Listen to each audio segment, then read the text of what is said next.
Amen, amen, amen nonke. Ngiyanibingelela nonke kumagumbamane wonke omhlaba. Yimi umama unkosazana umkhululangabi umsunguli we-Flames of Christ. Nganginesithunywa manje sengaba yisithunywa sikaNkulunkulu. Ney'ngilosi zonke. Okay, I made my last video ngikhuluma ngamabhayi.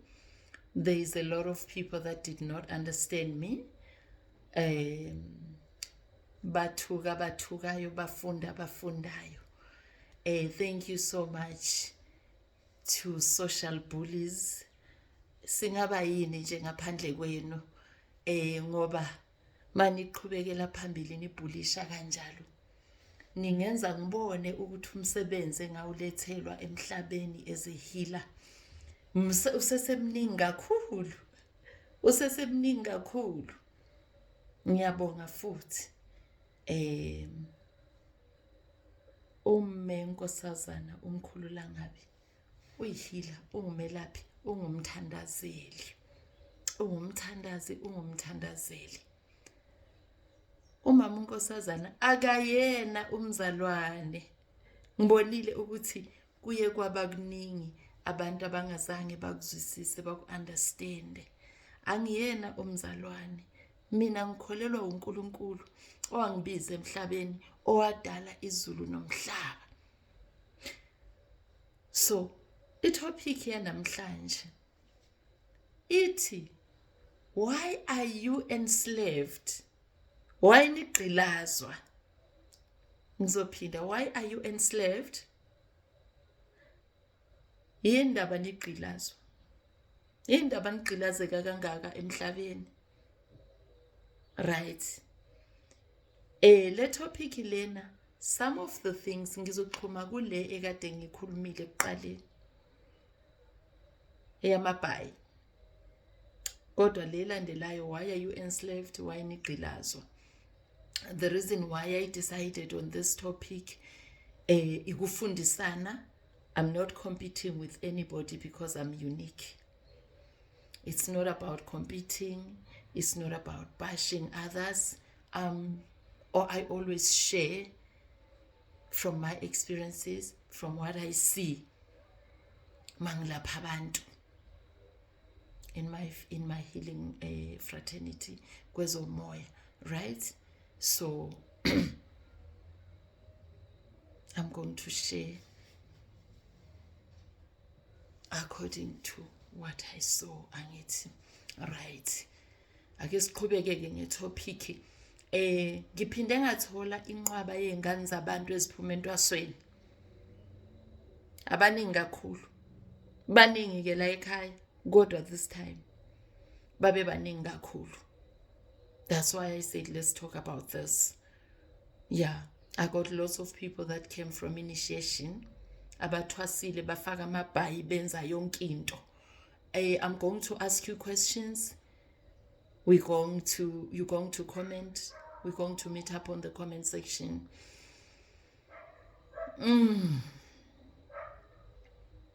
Ngithe ngithola abantu abathi bathwasile ababuye entwasweni nayo yonke imigaxo nawo wonke amabhayi ongawacabanga. Ngiphinde futhi ngathola inqwaba yabantu ethi yona ihlabela abantu abadala. Ngizophinda futhi abantu abadala labo had no chicken under their name when they were on earth. Ngiphinde ngathola futhi abantu abagula kakhulu kodwa kuthiwa baphuma entwasweni.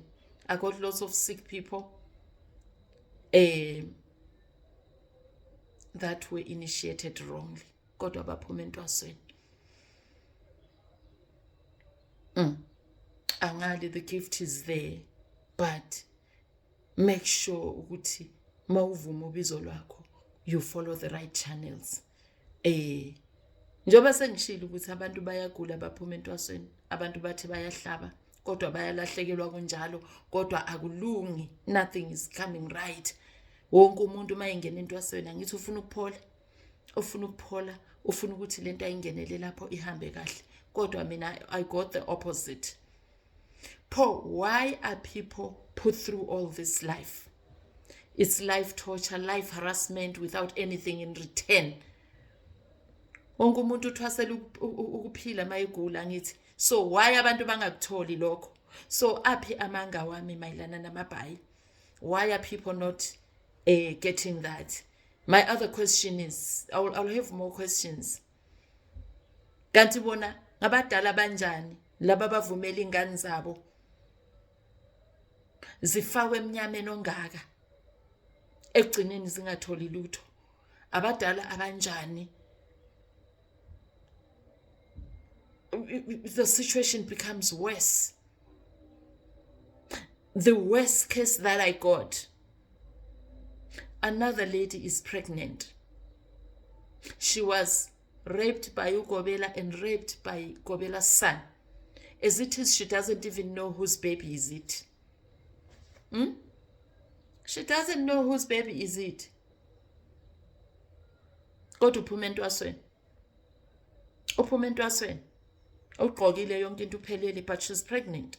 She doesn't know whose baby is it because she was told.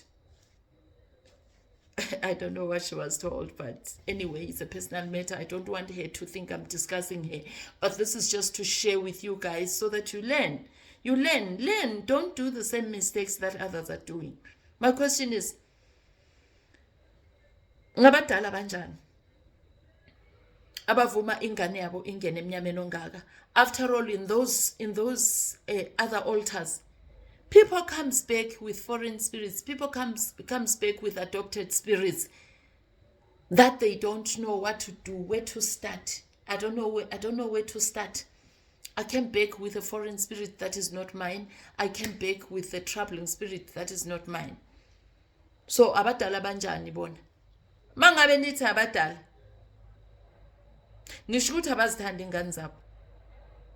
Abantu abadala abathi hamba entwasweni abazithandi na ingane zabo. That's my question. Umoya onjani lo ohlukumeza abantu kangaka? Umoya onjani othengisa abantu amabhayi okungewona abantu bahlukumezeke ngalendlela lena engibone ngayo? Ngizocela ukuthi ningiphendule.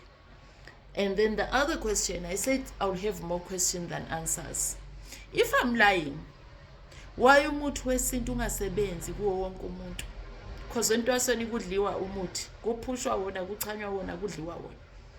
Why is muthi not working for everybody? Ngizocela impendulo zenu.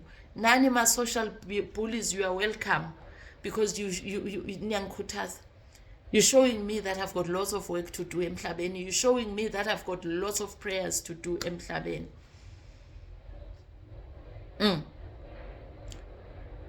If I'm lying, ngiphenduleni. Why umuthi ungasizi bonke abantu?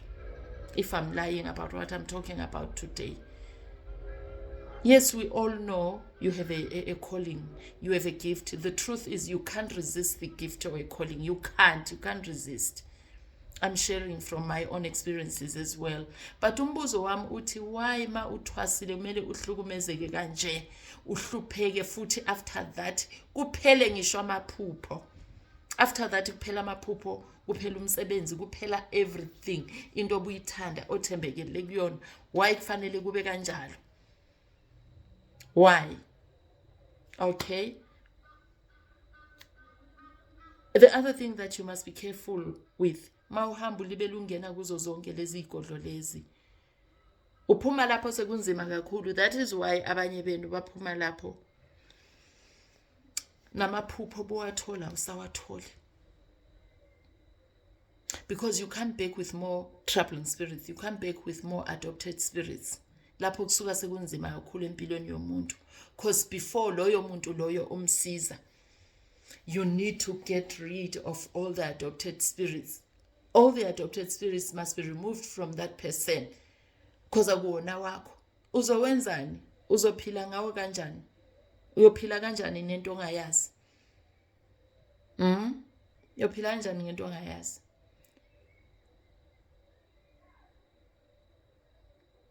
The world is crumbling. due to the imbalances between the flesh and the spirit. So let's try and do things right. There is an alternative to all that. Wathengile amabhayi uyahlupheka, uthwasile uyahlupheka, uhlabile uyahlupheka, usebenzisile umuthi uyahlupheka. There is an alternative. Awavuthe, siyabonga kakhulu. Ngicela sihlangane ku comment section.